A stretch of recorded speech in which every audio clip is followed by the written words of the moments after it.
మంచిది. దేవుని పరిశుద్ధ గ్రంథంలో నుండి కొన్ని సంగతులు మనం చదువుకొని ధ్యానం చేసుకుందాం. విలాప వాక్యములు 5వ అధ్యాయం.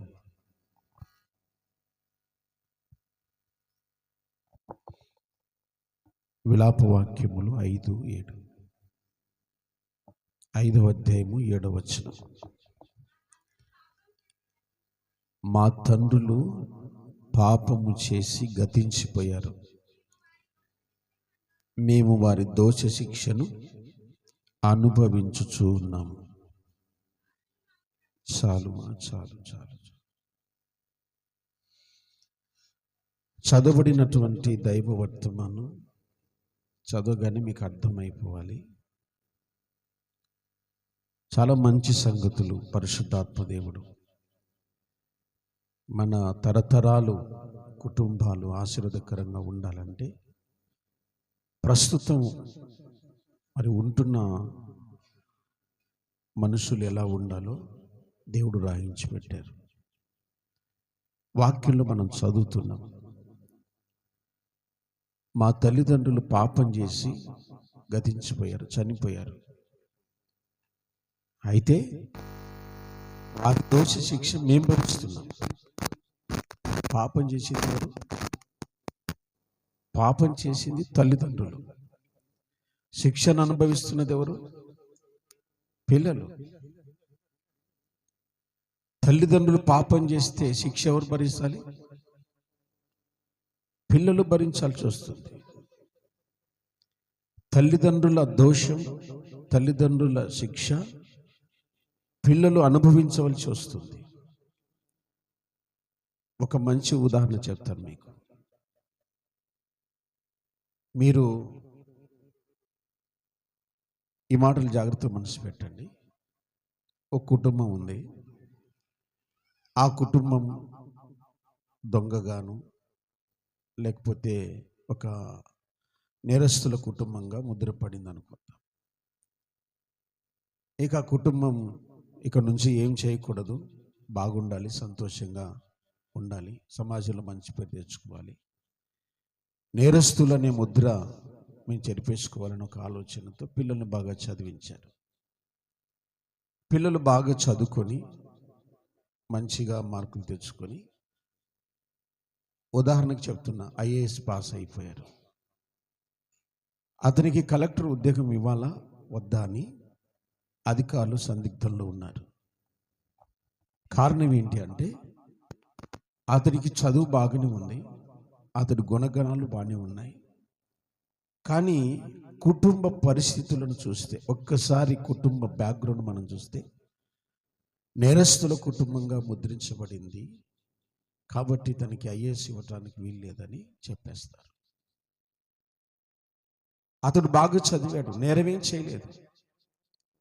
కానీ తల్లిదండ్రులు చేసిన నేరం వలన ఆ కుర్రోడికి ఏం రాలేదు? ఉద్యోగం రాలేదు. మీరు మనసు పెట్టాలి, తల్లిదండ్రులు చేసే పాపం పిల్లల మీద ప్రభావం చూపుతుంది. మేము బాగుంటే చాలులే అని మాత్రం అనుకోవద్దండి. మా పిల్లలు కూడా బాగుండాలనే ఆలోచనతో తల్లిదండ్రులైన వారు ప్రవర్తించాలి. మీ భవిష్యత్తు, మీ పిల్లల భవిష్యత్తు మీ మీదనే ఆధారపడి ఉంది. మీ పిల్లలు ప్రయోజకులు కావాలని కలలు కంటున్నారు కదా, అయితే మీ ప్రవర్తన మీదనే వారి భవిష్యత్తు ఆధారపడి ఉంది. బైబిల్లో కొన్ని సంగతులు మీకు జ్ఞాపకం చేస్తాను. ఆదికాండంలో ఒకసారి చూడండి, 15వ అధ్యాయం. ఆదికాండం 15వ అధ్యాయం.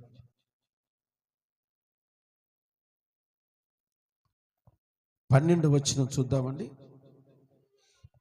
ప్రొద్దుగుంకపోయినప్పుడు అబ్రహాముకు గాఢ నిద్ర పట్టెను. భయంకరమైన కటిక చీకటి అతన్ని కమ్మగా ఆయన, నీ సంతతి వారు తమది కాని పరదేశమందు నివసించి ఆ దేశపు వారికి దాసులుగా ఉందరు. గమనించాలి చాలు. ఇక్కడ అబ్రహాం గారు దేవుని సన్నిధిలో ప్రార్థించడానికి వచ్చారు. ప్రార్థించడానికి వచ్చిన సమయంలో ప్రార్థన జరుగుతూ ఉంది, ఆరాధన జరుగుతూ ఉంది. అబ్రహాంకి గాఢ నిద్ర వచ్చిందట. ఒకసారి ఆ మాట చూడండి ఒకసారి అందరు కూడా. అబ్రామునకు గాఢ నిద్ర కలిగింది. కాబట్టి ఆరాధన సమయంలో, ప్రార్థన సమయంలో నిద్రపోయే వాళ్ళు చాలామంది ఉంటారు. మీ శరీర బలహీనతనో లేకపోతే అలసిపోవటం వల్లనో మీకున్న బాధను బట్టి సంథింగ్ మీకు ఏదైనా ఉండొచ్చు. అయితే ప్రార్థనా సమయంలో నిద్రపోతే కలిగే నష్టం నీకేమీ లేదు. ఒకవేళ నీ శరీరానికి కోరట వస్తుందేమో, నీకు నెమ్మది కలుగుతుందేమో, కానీ దేవుని సన్నిధిలో మనం నిద్రించుట వలన, ప్రార్థనా సమయంలో నిద్రించుట వలన కలిగే నష్టం ఏంటో అది పిల్లల మీద చూపుతుంది. ఒక ఉదాహరణ చెప్తాను మీకు. ఇప్పుడు ఆల్నైట్ ప్రేయర్ పెట్టామనుకోండి, ఆల్నైట్ ప్రేయర్ పెట్టాం. మీ శరీర బలహీనతను బట్టి, అలసిపోయిన విధానాన్ని బట్టి మీరేమో ఈ వారం పోకపోతే వాళ్ళు, ఈ నెల పోకుంటే వాళ్ళు అనేసి మీరు ఇంటి దగ్గర పడుకుంటారు. కానీ ఇక్కడ ఆల్నైట్ ప్రేయర్ జరుగుతూ ఉంది. నష్టం ఎవరికి చెప్పాలి? నష్టం ఎవరికి? ఎవరికండి? ప్రార్థనలో ఉండవలసిన వారు ఇంటి దగ్గర పడుకున్నారు. ప్రార్థనలో ఉండవలసిన వారు అటు ఇటు బజార్లో ప్రచారం చేస్తున్నారు. దాని నష్టం మీకు ఏమి కలగదు, మీ పిల్లల మీద ప్రభావం కలుగుతుంది. మీరు ఇంటి దగ్గర పడుకుంటే మీ పిల్లలు దాసులు అవుతారని బైబిల్ చెప్తుంది. 12వ వచనం ఒకసారి మళ్ళీ.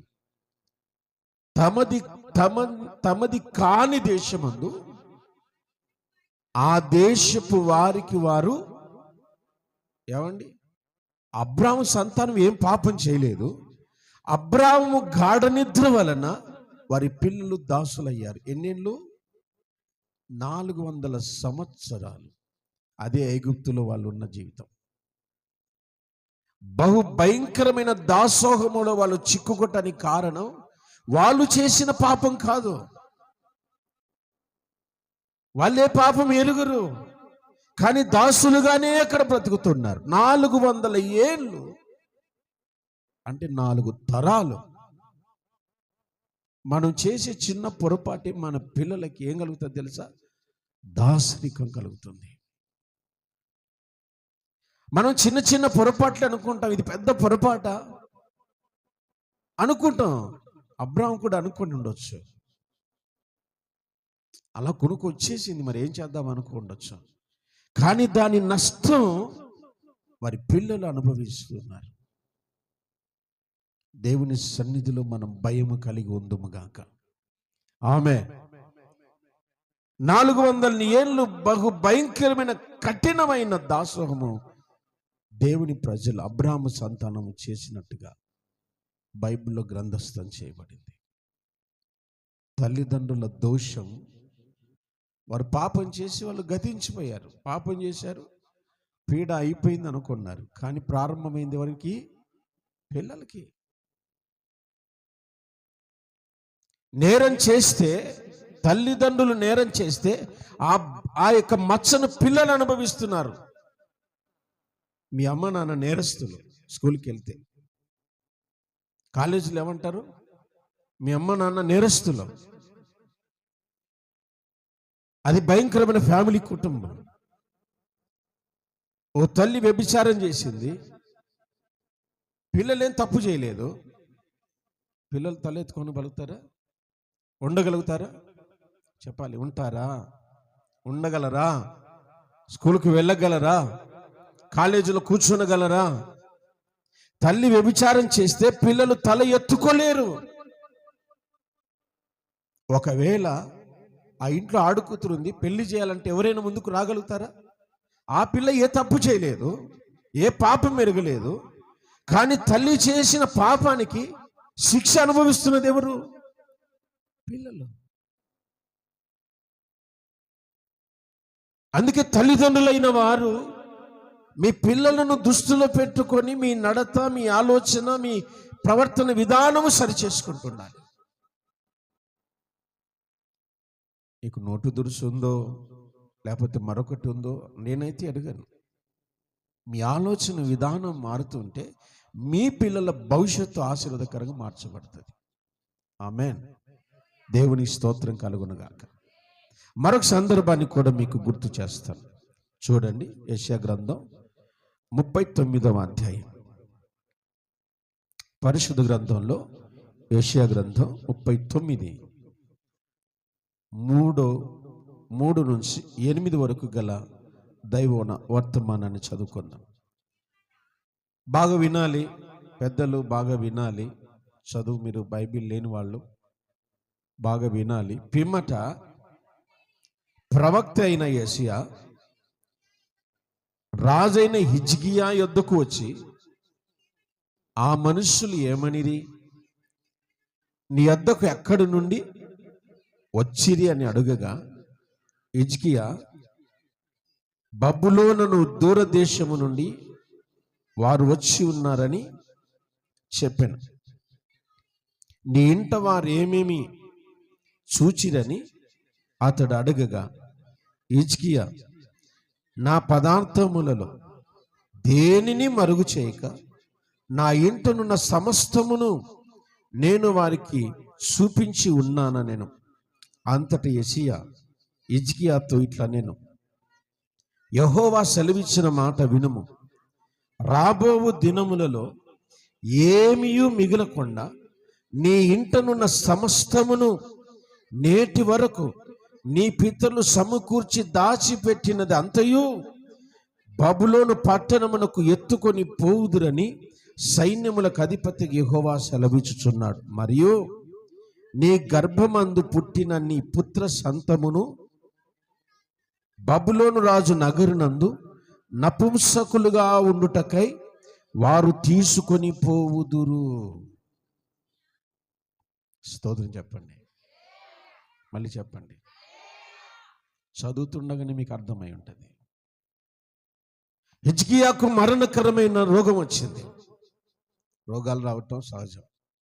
క్రైస్తవులైనా, హిందువులైనా, ముస్లిం అయినా, భక్తిహీనుడైనా, భక్తిపరుడైనా మనిషి అన్నాక రోగం అనేది వస్తుంది. దేవుని మహాకృప హిజ్కియాను దర్శించటం వలన హిజ్కియాకు 15 సంవత్సరాల ఆయుష్ పొడిగించబడింది.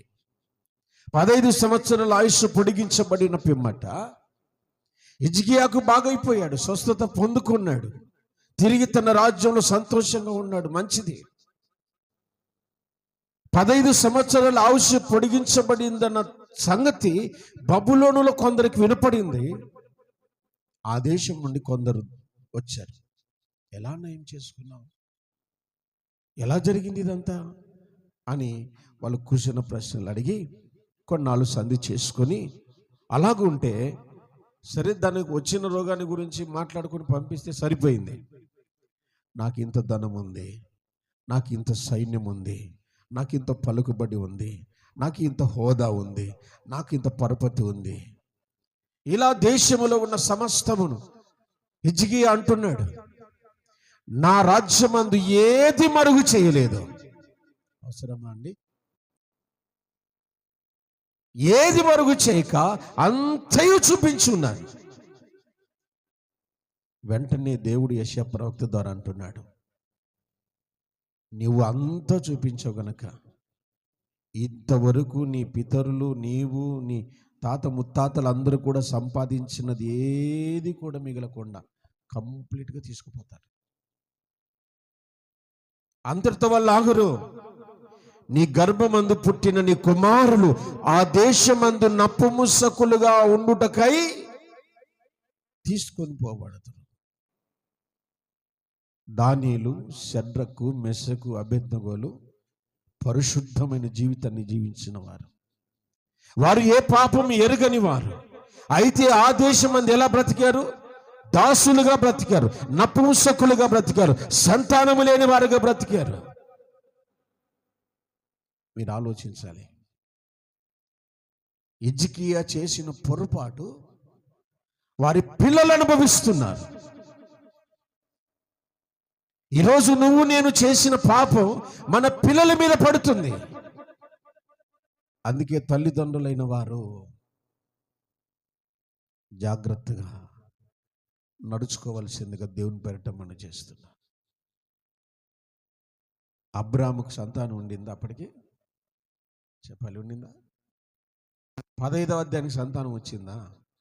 లేదు. అప్పటికి కూడా ప్రార్థన చేయడానికి పిలిచాడు. అయ్యా, ఏమిచ్చినా నాకేం ప్రయోజనం? నా ఇంటి పెద్ద దాసుడే ఏలియాజరే నాకు కుమారుడు అవుతాడు కదా, నా ఆస్తికి వారసుడు అవుతాడు కదా, ఇలా చెప్పుకుంటూ వచ్చాడు. వినాలి, దేవుని సముఖమందు నీ ప్రవర్తనను బట్టే నీ పిల్లల భవిష్యత్తు, వారి ఆశీర్వాదం నీ మీద ఆధారపడి ఉంది. వారు దాసులుగా ఉండాలనుకుంటే నీ ఇష్టం వచ్చేట్టు నడుచుకో. నా పిల్లలు రాజులుగా బ్రతకాలనుకుంటే దేవుడు చెప్పినట్టుగా నడుచుకోవడం నేర్చుకో. యేసయ్యకు మహిమ కలుగునుగాక. పేరుకు చెప్పుకోవడం కాదండి. మంది చూడంగా ఏం చెప్పుకుంటారు? నా కొడుకు రాజు, నా కొడుకు బంగారు వజ్రం. పేరుకు చెప్పుకోవటం కాదు. ఆ జీవితం జీవించలాగున నీ ప్రవర్తన మార్చుకోవాలి. దేవుడు చెప్పినట్టుగా నడుచుకుందుముగాక. చేతులెత్తి స్తోత్రం చెప్పండి. మరలా చెప్పండి. తల్లిదండ్రుల ప్రవర్తన పిల్లలకు ఆశీర్వాదకరం. తల్లిదండ్రుల ప్రార్థనా జీవితమే పిల్లలకు ఆశీర్వాదకరం. తల్లిదండ్రులు ఎంతగా ప్రభులో నడుచుకుంటారో పిల్లలు కూడా అంతగా ప్రభుతో నడుచుకుంటారు. ఆమేన్. తల్లిదండ్రులు సరిగ్గా లేరనుకోండి, ఆ శిక్షణలు భరించాలి. మూలపాట ప్రకారంగా మా తల్లిదండ్రులు పాపం చేసి పోయిరి, వారి దోష శిక్షను మేము అనుభవిస్తున్నాం. మన ప్రవర్తన బాగుంటే మన పిల్లల ఫ్యూచర్ బాగుంటుందండి. మరొక సందర్భాన్ని గుర్తు చేసుకుందాం. పరిశుద్ధ గ్రంథంలో రాజుల 2వ గ్రంథం 5వ అధ్యాయం చూడండి. రాజుల 2వ గ్రంథం 5వ అధ్యాయం 27వ వచనం. కాబట్టి నయమానుకు కలిగిన కుష్టు నీకును నీ సంతతికిని సర్వకాలము అంటి ఉండును చెప్పెను. నయమానుకు కలిగిన కుష్టు నీకు ఒక్కడికి కలిగిందని చెప్పారా? నీ సంతతి తరతరాలు ఈ యొక్క భయంకరమైన కుష్టును కలిగి ఉంటారు. ఒక్క గెహాజీ చేసిన పొరపాటు మీరు ఆలోచించండి. గెహాజీ చేసింది ఒక చిన్న పొరపాటు, దాని శిక్ష నిలువరిస్తున్నారు. ఏ పాపం ఎరుగని పిల్లలు ఆ శిక్షను భరిస్తున్నారు. వారు దోషులు కారు, వారు దొంగలు కాదు, వారు ఆ శిక్షలో పాలు పొందలేదు, కానీ భరిస్తున్నారు. కారణం వారి తండ్రి చేసిన పొరపాటు. ఏం చేశాడు వాళ్ళ తండ్రి? చూడండి 5వ అధ్యాయంలో, రాజుల 2వ పుస్తకం 5వ అధ్యాయంలో వాళ్ళ తండ్రి ఏం చేశాడో చూడండి. వచనం చెప్పున్నాను 21 అంట. పాస్టర్ గారు చెప్పారు మాట. గెహాజీకి చెప్పారా? దైవజనుడైన ఎలీషా గారు గెహాజీకి చెప్పారా తీసుకురా పొమ్మని? సేవకునికి అబద్ధం చెప్పాడండి. మా పాస్టర్ గారు నన్ను పంపించారు, ఇప్పుడే ఎఫ్రాయిం అన్యం నుండి కొంతమంది వచ్చారు, వాళ్ళకు బహుమానాలు ఇవ్వాలట, నన్ను పంపించారని అబద్ధాలు చెప్పి అక్కడి నుంచి కొన్ని ఆశించి తెచ్చుకున్నాడు. అయ్యా నాకు అవసరమై ఉన్నాయి, నా కుటుంబంలో కొంచెం బాగాలేదు, నేను తీసుకుంటా, నాకు ఇవ్వగలరా అంటే అది వేరే విషయం. పాస్టర్ గారిని పంపించారండి, ఆయనకి కావాలట. తర్వాత వచ్చిన వాళ్ళు చూస్తే అందుకు నయమాను. ఎంత పొరపాటు. చాలా సింపుల్ ప్రశ్న, ఎక్కడి నుండి వచ్చావు అని అడిగాడు. దైవజనుడు అడగగానే ఏం చెప్పాడినా, నేను ఎక్కడికి పోలేదు. హల్లెలూయా. మనమే సంపాదించుకుంటున్నాం, శిక్షను కోరి తెచ్చుకుంటున్నాం. నేను ఎక్కడికి వెళ్ళలేదు. వెళ్ళాడా లేదా మీరు చెప్పండి. మీరు కూడా వెళ్ళారుగా, గ్యాస్తో పాటు వెళ్ళారుగా.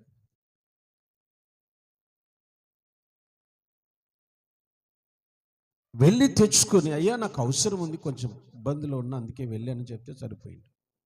నేను ఎక్కడికి వెళ్ళలేదు. ఈరోజు దేవుని మాటలు వింటున్నా, నీది కాని దానికోసం నువ్వు ప్రయాసపడ్డావు, పైగా అబద్ధాలు చెప్పావు. దైవజనునికి అబద్ధాలు చెప్పి కప్పిపెట్టాలని ప్రయత్నం చేశావు. ఆ పాస్టర్ గారు చాలా యథార్థవంతుడు కాబట్టి చెప్పగలిగాడు. మేము అలా చెప్తే సంఘాన్ని మానేస్తారు. Simple method. మీరు చేసిన తప్పుని ఇలాగ ఎత్తి చూపించావు అనుకోండి, ఇంకా రారు చర్చికి, లేకపోతే నాకే ట్రాన్స్ఫర్ పెడతారు. విశ్వాసుల పవర్ ఉంది మరి. అలాగా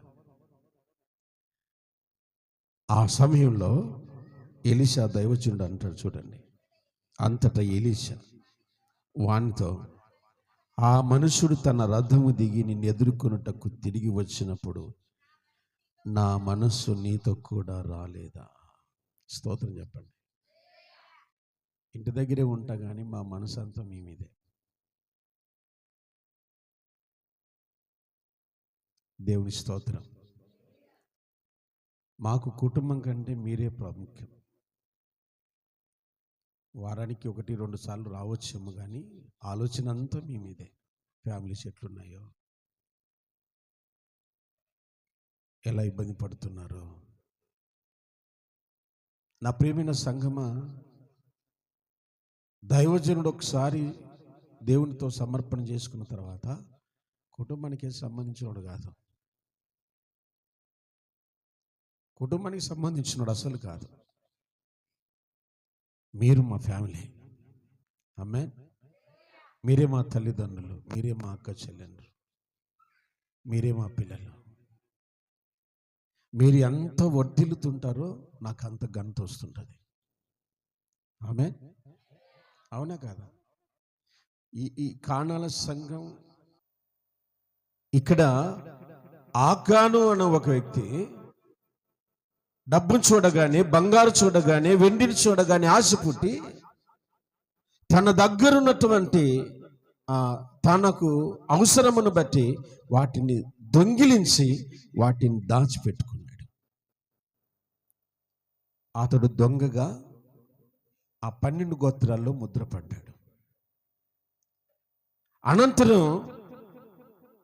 అక్కడ ఒక సందర్భం జరుగుతుంది. మీరు 7వ అధ్యాయంలో, జాషువ పుస్తకం 7వ అధ్యాయంలో ఓ సందర్భాన్ని మీతో చదివిస్తే బాగుంటుందని దేవుడు ప్రేరేపిస్తుండగా మాట్లాడుతున్నాను. చూడండి, 7వ అధ్యాయము 10వ వచనం.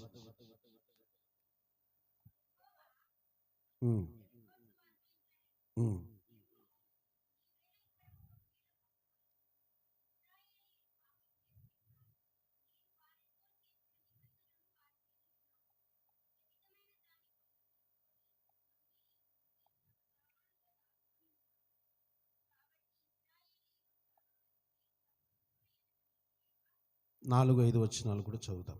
కాబట్టి జనులలో ఇంచుమించు 3000 మంది అక్కడికి వెళ్ళిరి గాని వారి ఎదుట నిలవలేక పారిపోయిరి. అప్పుడు వారు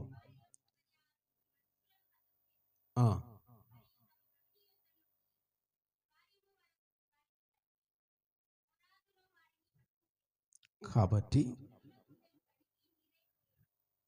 ఒక్క చిన్న పాపం, ఓ చిన్న పొరపాటు ఆ గుంపులో ఉన్న వాళ్ళందరికీ వేదన మిగిల్చింది. అందుకే తుచ్చమైన వాటి మీద మనసు నిలపకూడదు. స్తోత్రం చెప్పండి. హల్లెలూయా. వ్యర్థమైన వాటి మీద మనసు నిలపకూడదు. ఒకసారి నేను పరీక్ష పెట్టుకుంటా సంఘానికి, మీకు తెలియకుండా. చాలాసార్లు ఫెయిల్ అయింది ఆ సంఘం ఆ విషయాల్లో. ఏంటనే సంగతి మాత్రం నేను చెప్పాను, ఎందుకంటే జాగ్రత్త పడతారు కాబట్టి. దేవుని యొక్క సన్నిధిలో ప్రతి ఒక్కరు కూడా ఈ మాటలు గుర్తుపెట్టుకోండి. నీ వలన నీ ఇంటికి, నీ వలన సంఘానికి, నీ వలన నీ ఊరికి మేలు కలగాలి కానీ వేదన మిగలకూడదు. నీ ప్రవర్తనే అన్నిటి మీద ఆధారపడుతుంది. ఇక్కడ ఆకాను చేసిన పొరపాటుకి 36 మంది యోధులు చనిపోయారు. జనుల గుండెలు కరిగి నీరైపోయాయి. యోషువ రొమ్ము కొట్టుకొని ఏడుస్తూ ఉన్నాడు. ఆ చిన్న ఊరి మీద మేం గెలవలేకపోవడం ఏంటి? పెద్ద పెద్ద దేశాలు గెలిచి వచ్చాము, ఆ చిన్న ఊరి మీద మేము ఓడిపోవడం ఏంటి? మాకు అర్థం కాలేదు. ఏడుస్తూ ఉంటే దేవుడు అంటున్నాడు, లెమ్ము యోషువ, ఎందుకు నీ వేళ ఇక్కడ మొక్క నేల మోపుకొని ఉన్నావు? ఇశ్రాయేలీలు పాపం చేసింది ఎవరు? ఆకాను పాపం చేసింది. పేరు ఎవరికి వచ్చింది? కానంలో ఒకరు దొంగతనం చేస్తే సంఘం దొంగ సంఘం.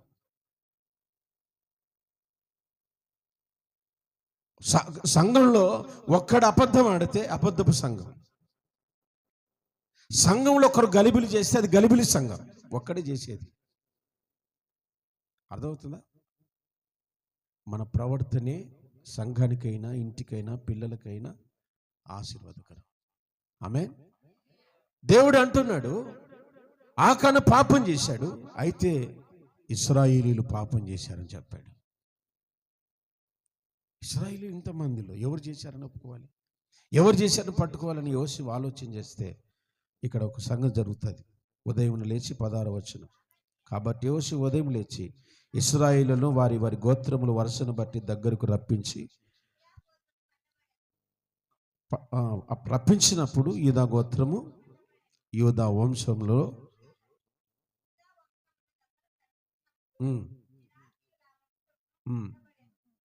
జరాహుల వంశమును పురుషుల ఎంత పంచాయతీ పెట్టాడు చూడండి.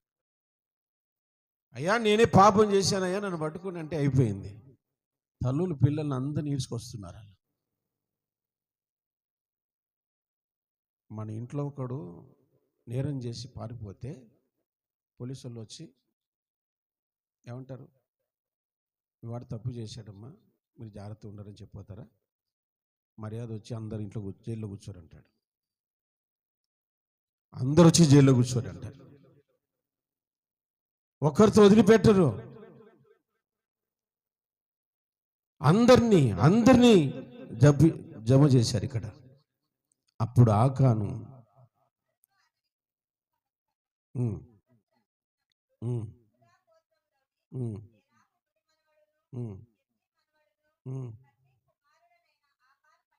స్తోత్రం. అప్పుడు చెప్పాడు, పట్టుబట్టిన తర్వాత అప్పుడు చెప్పాడు. ఏమో కడుపులో తిప్పుతుందంటే మంత్రవ్యం పెట్టాడు పాస్టర్ గారు. స్తోత్రం. హల్లెలూయా.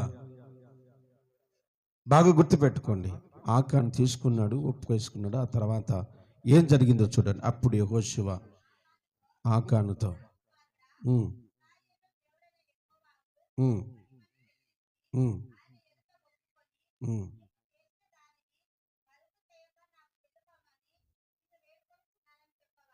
25వ వచనం. అప్పుడు యెహోషువ, నీవేళ మమ్మను బాధపరిచితివి, నేడు యెహోవా నిన్ను బాధపరచుననగా ఇశ్రాయేలు అందరూ వానిని రాళ్లతో చావుగొట్టిరి. వారిని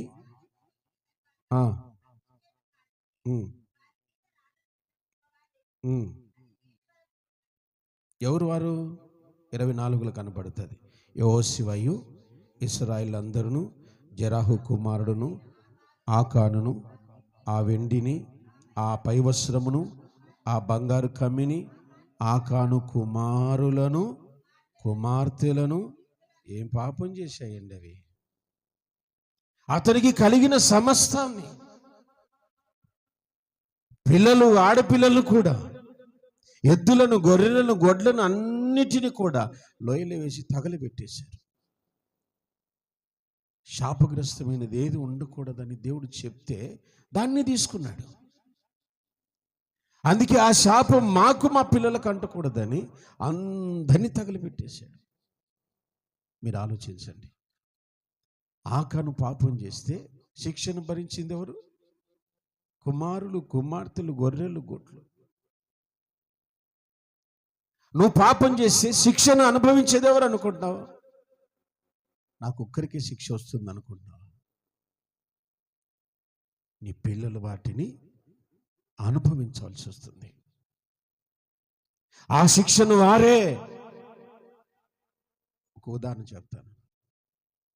తల్లిదండ్రులు బాగా జలసాలు చేసి అప్పులు చేసి తల్లిదండ్రి చనిపోయారు, పిల్లలు అనాథలు అయిపోయారు.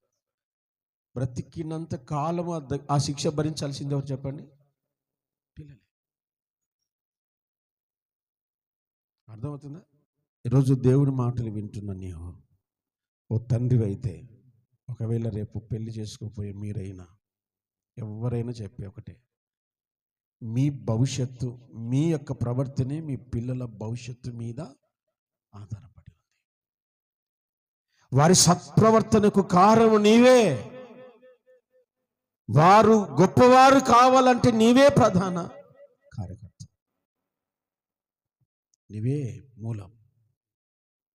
మీరు బైబిల్లో చూస్తే దైవజనులను ఎదిరించిన ఒక ఫ్యామిలీ ఉంది. చెప్పండి ఎవరు వాళ్ళు? కోరాహు, దాతాను, అబీరాములు. వీళ్ళందరూ కూడా దైవ సేవకులకు విరోధంగా పొగుపడ్డారు. పెట్టుకుంటే పెట్టుకోండి, సంఘం పెట్టుకోండి, మంచిగా సేవ చేసుకోండి, తప్పులేదు.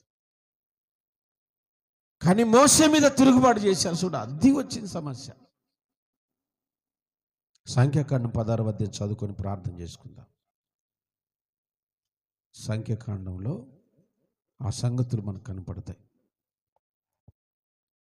లేవికి మునిమనుమడును కహాతుకు మనవడును ఇస్హాకు కుమారుడు కోరాహు రూబేనీలలో ఏలియాబు కుమారులైన దాతాను, అబీరాములను, పెలేగు కుమారుడైన ఓనును యోచించుకొని ఇశ్రాయేలులో పేరు పొందిన సభికులను, సమాజ ప్రధానులైన 250 మందితో మోషేకు ఎదురుగా లేచిరి. దేవుని స్తోత్రం చెబుదాం. నువ్వు సంఘం పెట్టుకోవాలంటే పెట్టుకోవయ్యా, లక్షణంగా వెళ్ళి పెట్టుకో, మంచిదే కదా. నీకు యేసు కృప నచ్చలేదు, దైవజనుడు నచ్చలేదు, నచ్చకపోతే పక్కకి వెళ్ళి సంఘం పెట్టుకుని మంచిగా సేవ చేసుకో. ఇంకా సేవ చేసుకుంటే మంచిగానే ఉంటుంది. పొరపాటున నీకు తోడిపోయిన వాళ్ళు, నాకు తోడిపోయిన వాళ్ళు, ఏనా బాగున్నావు కదా యేసు కృపలో, ఎందుకు వెళ్ళిపోయావు అంటే ఇప్పుడు ఏం చెప్పాలి?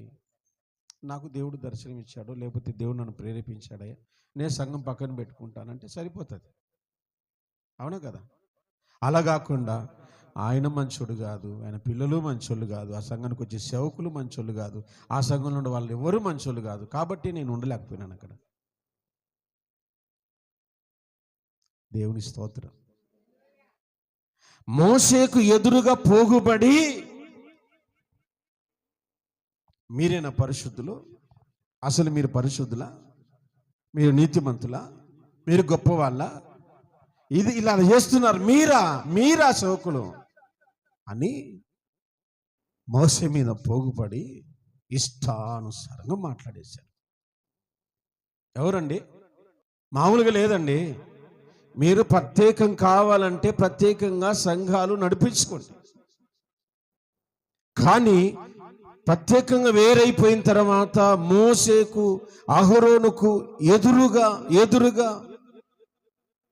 రేగినందుకే దేవుడు ఒప్పుకోలేకపోయాడు. యేసయ్యకు స్తోత్రం చెబుదాం. దాని నష్టం ఏంటో మీరు గమనించాలి. ఆ తర్వాత వారిని ఆ భూమి నెరవిడిచి మృంగివేసెను.